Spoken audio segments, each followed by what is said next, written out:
Hi fellow rainbows, and welcome back to another reaction video. Say hi. Say hi. Hi. Oh my god. She's back again during another recording. See, we have good times. Anyway, today I'm gonna react to 5 problems only artists would understand. And honestly, if you guys don't know, I do speed paints, and I actually draw on paper too. So this would probably kind of relate. So let's just. Hey everybody, it's Lavender Town, and today I want to talk about 5 problems only artists understand. Before I get started, just a quick reminder, I will be at SoccerCon this weekend.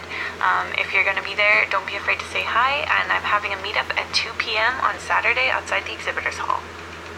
The first problem I want to talk about is the strange condition where when you have something really important to draw, or you have something you really want to draw that you think is going to be great, and your hand just decides to quit on you, and suddenly you forget how to draw. This is something that happens a lot to me, and I feel like this is something that non-artists really don't get, because I think that a lot of people, when they see that you can draw a certain thing, they think that every time you sit down to draw, you would be able to reproduce it at the exact same quality, looking the exact same way, whereas in reality, at least for me, there's no consistency to how well I'll be able to draw every day. It's really sort of a thing I just have to hope is there when important stuff is going on.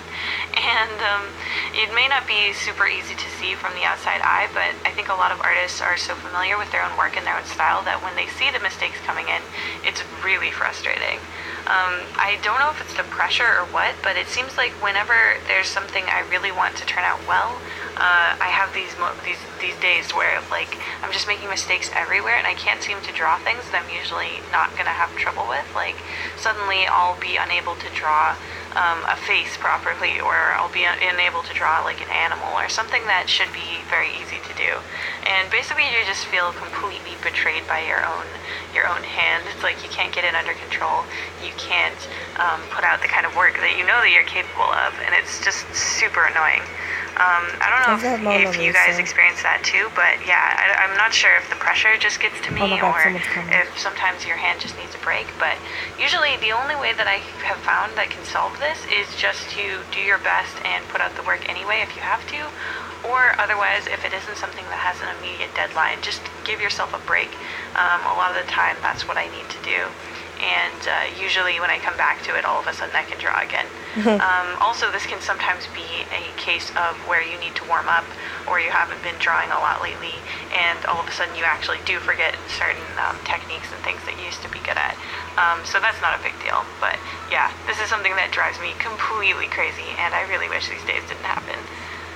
The second problem is such a common one to complain about that I almost felt like leaving it out of the video, but on the other hand, I feel like since almost every artist I know has dealt with this at one time or another, that I couldn't not include it.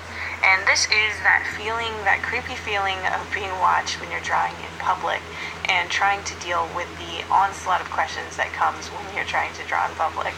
A few questions come up over... Okay, so I don't know if you know this, but I'm still in school.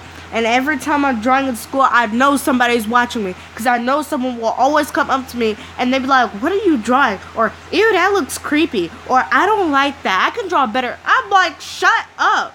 No one cares. Over and over, and they are the worst. Yeah, it's Stop. just really, I mean, it's great that people are curious about your drawing and your work. You don't want to discourage that.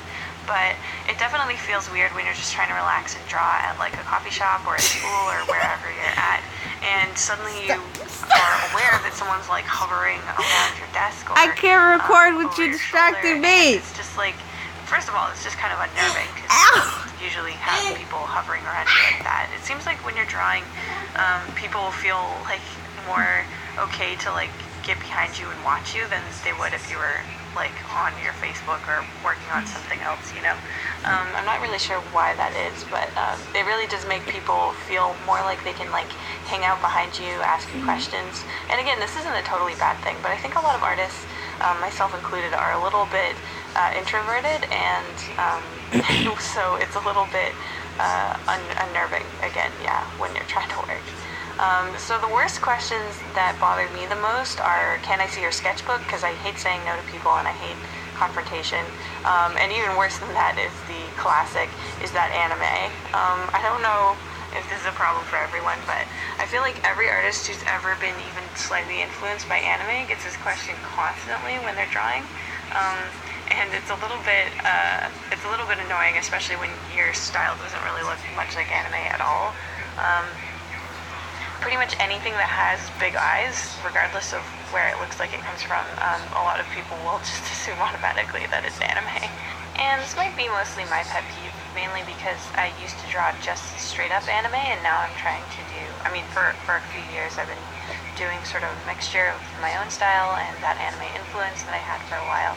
So whenever I hear "is that anime" from behind my shoulder, I always feel a little twinge of sadness, because I feel like my style isn't coming through and it isn't looking unique to the outside eye.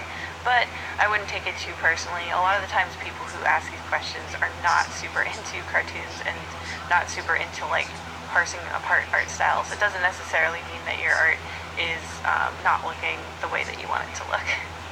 The next problem is massively self-inflicted, so it's kind of a unfortunate one because you can only blame yourself. But it's when you come up with an original character or original design for something. It could even be like a prop or something like that.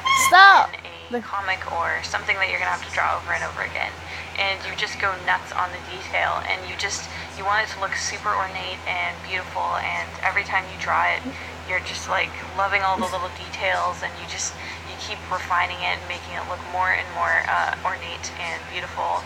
And as you're working on it, it never once occurs to you that you're going to have to draw this over and over again, and eventually your design will drive you insane because it's so hard to draw and it's so hard to repeat. This is something that I used to run into all the time back when my art, I think a lot of people see it as very simple now, and it's true. I do try to keep it relatively simple, and this is because of this habit that I used to have where I would torture myself with overly complicated character designs, and it would make it pretty impossible for me to keep up with comics or anything like that because they were such a big time investment to draw each of these characters. And there'd be like patterns on their outfits and all these elaborate details and complicated hairstyles and all these like headpieces and weird things all over them, and it just made it so difficult to continue working on whatever I really wanted to work on. And I just realized that I really wanted to tell a story, and instead I was treating it like it was just for a character design, so I eventually had to give that up. But I do look back and I'm like a little sad about it now sometimes because I love to make these really complicated, really ornate illustrations and character designs. And obviously this is not a problem if you're just doing a one-time illustration. In fact, it can be really great if you're the type to keep adding more and more and more detail. That can be really fantastic. It's just a problem when you're going to have to draw it over and over again, and you'll be cursing yourself for making such a complex design. Now, some of you are going to be saying, well, I don't care if it's hard, I want to make a complicated character design, and there's some ways you can get away with that where you won't be like pulling out your hair trying to draw them over and over. And basically what you want to do is, if there's a complicated pattern, you want to draw the pattern by itself, and sometimes you can copy paste it into panels, and then you won't have to draw it over and over again. And sometimes you can just get used to drawing a character no matter how complicated. So there's, you don't have to give it up necessarily, but I would say don't make them complicated for no reason, because you will really regret it when you're on your like 100th page or whatever, and you've been drawing them for panels and panels and panels. The next problem I want to talk about really only has to do with digital art. So this is mainly something that only digital artists have to deal with. Okay. But it drives me crazy, and it's actually the inspiration for this whole video. And that is I don't understand what goes through a software developer's head where they think that the same programs in the same suite, like the Adobe Creative Suite, for example, why would the shortcuts for the very same things be different in programs that are in the same like family? it just drives me crazy. Like, so basically, you can change any keyboard shortcut you want in like Photoshop and Illustrator and all of those programs. And for the most part, the keyboard shortcuts are largely the same. So like Command C is copy, Command X is cut, Command Z is undo, usually. And that usually is true for all of the programs. But it seems like just to mess with you, like 20% of the keyboard shortcuts that you need and get used to in Photoshop or whatever, when you switch over to, let's say, like Adobe Animate or Flash as it used to be known, instead, when you use a very common keyboard shortcut, it'll do something really bizarre and weird, and it's just like, I just don't understand why this happens, and then you have to go in manually and fix the keyboard shortcut so it's the same. But it's just so strange. Like, I don't get why they would make the keyboard shortcuts just slightly different, so you feel like they're all going to be the same, but they're actually not. It's really a weird pet peeve that only digital artists would really, if digital artists who are using the Adobe Suite would understand, but I just had to get it off my chest. It was driving me crazy.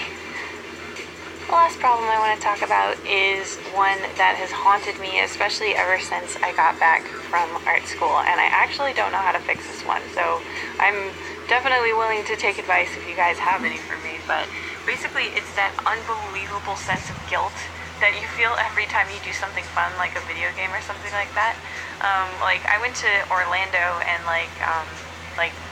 did the whole like Epcot and Universal thing recently, and same thing with I recently got a new Switch and I've been playing that a lot. But every time I pick up my Switch to play, or I think about doing something that's not productive, I feel this creeping sense of guilt, like there's someone standing behind me telling me that I need to be drawing more. And literally after like 1 to 2 minutes of doing the fun thing, I start feeling this way. And it really sucks, because if you're trying to take a break, like if you've been working on something like a video or a comic page for a while and you want to take a break, it completely ruins the break because the guilt makes it not fun anymore.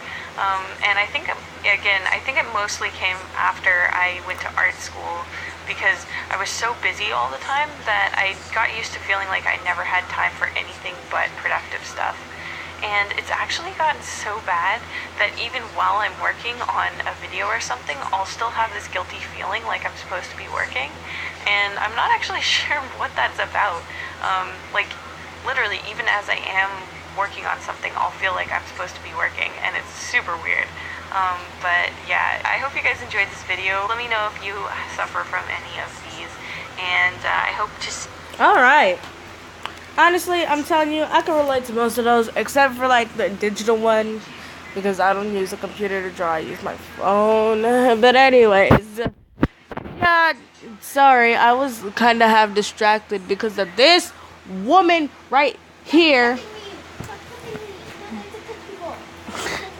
And I'm sorry for all the extra background noise. It's really hot in my room, so my fan is really loud. Ouch! And yeah, I just have a lot of things going on right now. But I need to upload a video. I needed to upload a video. But anyways, thank you guys for watching. Please enjoy this video. Wait. Please enjoy. Shh. I hope you guys enjoyed this video. Please make sure to like, comment, and subscribe. Don't forget to check that description down below. You guys know the rules. I left the building. Peace. Stop! Okay, bye. Also, when you subscribe, don't forget to click that bell to get all the notifications from me. Stop saying it. Stop.